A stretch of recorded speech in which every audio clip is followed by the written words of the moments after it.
రాజకీయ విలువలు రోజు రోజుకు తగ్గిపోతున్నాయని అంటారు కానీ తగ్గుడు కాదు, పాతాళానికే పడిపోతున్నాయి.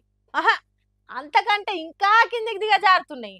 రాజకీయాలంటేనే కంపరం పుట్టి ఒళ్ళు జలధరిస్తున్నది. గలీజ్ గత్తర లేపుతున్నారు రాజకీయాలను.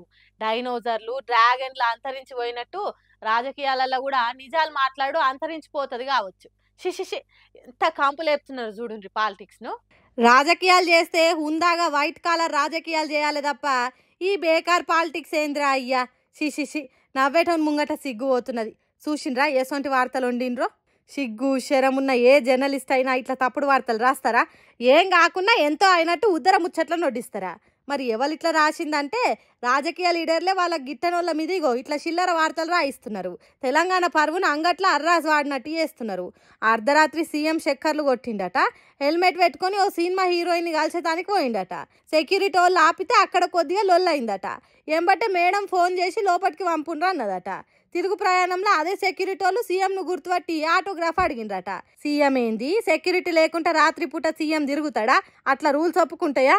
రాష్ట్రానికి సీఎం హీరోయిన్ కలిసేతానికి సీక్రెట్ గా ఓవిడైంది. ఇదేమన్నా వార్తేనా?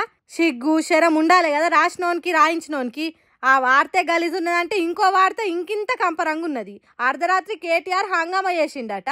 ఓ సినిమా హీరోయిన్ కలిసేతానికి ఫిలిం నగర్ పోయిండట. సెక్యూరిటీ వాళ్ళు ఆపితే కార్ దిగి గేటు కాడ కాపలున్న మనిషిని షాతిలో అన్నిండట. ఆ లొల్లికి జనం గుంపైందట. ఎంబటే హీరోయిన్ బయటకు వచ్చి కేటీఆర్ను లోపలికి తీసుకొని పోయిందట. అక్కడ కొంతమంది సెల్ ఫోన్లో వీడియోలు తీస్తే వాటిని కేటీఆర్ గుంజుకొని వాళ్ళ కొట్టిండట. ఇంతకన్నా ఘోరం ఇంకోటి ఉంటుందా? ఫాల్తుగాళ్ళు ఫాల్తు వార్తలను రాస్తున్నారు, రాయిస్తున్నారు. ఇదేనా రాజకీయాల స్ఫూర్తి? రాజకీయాలు చేయొద్దని ఎవరు అంటలేరు, కానీ హుందాగా ఉండాలి కదా అవి. కాంగ్రెస్ పార్టీ వాళ్ళు ఎట్లా చేస్తున్నారో బీఆర్ఎస్ పార్టీ వాళ్ళు కూడా గట్లనే చేస్తున్నారు. రెండు పార్టీలోళ్ళు కలిసి తెలంగాణ ఇజ్జత్ తీస్తున్నారు. దయచేసి చిల్లర రాజకీయాలు చేయొద్దని తెలంగాణ పబ్లిక్ తరపున కోరుతున్నాం. చేస్తే హుందాగుండే వైట్ కాలర్ రాజకీయాలు చేయాలి తప్ప ఈ బేకార్ పాలిటిక్స్ ఏందిరా? ఉన్న కుర్చీలు కాపాడుకోనికి కొత్త కుర్చీలు ఎక్కటానికి దేనికైనా తెగిస్తారా? ముఖం మీద ఉంచేటట్టు చేసుకుంటారా? మేము ఎవ్వలం సొక్కపూసలం కాదని నిరూపించుకుంటున్నారు. శిశిషి, మీ పాలిటిక్స్ పాడగాను.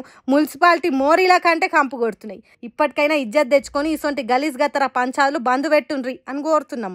అయినా ఇట్లనే చేస్తామంటే జనానికి నిజమేంది తప్పేంది అనేది తెలుసు. పార్టీలతోని భేదం లేకుండా ఇసొంటి వార్తలు ప్రచారం చేసే ఫాల్తుగాలను పబ్లికే ఈడ్చిదంటారు. ఫైలమ్మల మీ ఇష్టం ఇక అటెన్క.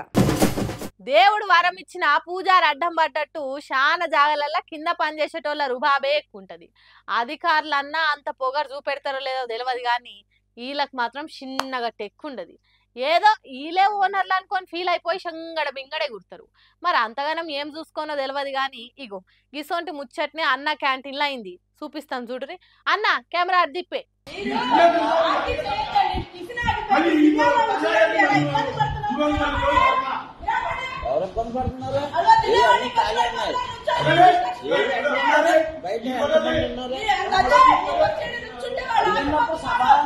ఏం నోరది ఏమొర్రుడది?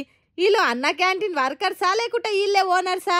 విజయవాడ అయోధ్య నగర్లో ఓ పెద్ద మనిషితోని అన్న క్యాంటీన్ సిబ్బంది గీ తీర్ల మర్యాద ఇచ్చి మాట్లాడారు. ఆడ లొల్లి పెట్టే అంత పెద్ద తప్పు కూడా ఏం చేయలేదు. ఆయన జర మెల్లగా తిన్నాడు అంతే. గా మాత్రంకే 3 ఇడ్లీలు వేసుకున్నావు, గంట నుంచి తింటున్నావు, బకెట్ల సాంబార్ పోసుకున్నావు అనుకుంటా నోటికి ఎంత వస్తంత వాగుతుర్రు. చూస్తానికి పెద్ద ఆయన లెక్కనే కొడుతుండు. మరి ఆయనకు జల్ది తిననీకి వస్తలేదో లేకుంటే ఏదన్నా మాటల మునిగిపోయిండో కానీ అట్లా కాదయ్యా, జల్ది తిను, బయట ఇంకా చాలా మంది వెయిటింగ్ చేస్తురు అని మొదలు నిమ్మలంగా చెప్పి ఆ టెన్కి ఆయన వినకపోతే అప్పుడు కోపం పడితే చూసినోళ్ళు కూడా దాన్ని ఓ లెక్క పద్ధతి అంటారు. అంతేగాని ఇట్లా నోరుంది కదా అని ఎట్లా పడితే అట్లా మాట్లాడితే దాన్ని సాయ అంటారా? ఎవరైనా ఎవ్వరనరు. అందుకే చూసినోళ్ళు కూడా ఇలా పొగరు చల్లగుండా వీళ్ళే ఓనర్స్ అనుకొని ఫీల్ అయిపోయి తెగ ఓవర్ రియాక్ట్ అవుతుర్రు. ఆఫీసర్లకు లేకుంటే సర్కార్ పెద్ద సార్లకి చూపిస్తే అప్పుడు మైలపోలు తీస్తారు అన్నట్టు మాట్లాడుతుర్రు. ఇది చూసినాక ఏందో ఏమో తల్లి, జనాలు మనుషులకు ఎట్లనో ఇలువియ్యరని తెలుసు కానీ కనీసం అలా వయసు కన్నా మర్యాద ఇవ్వాలి కదా. రాను గిట్ల తయారై పాడైతుర్రు. మానవత్వం మన్నుల కాల్చడంటే గిదే కావచ్చు.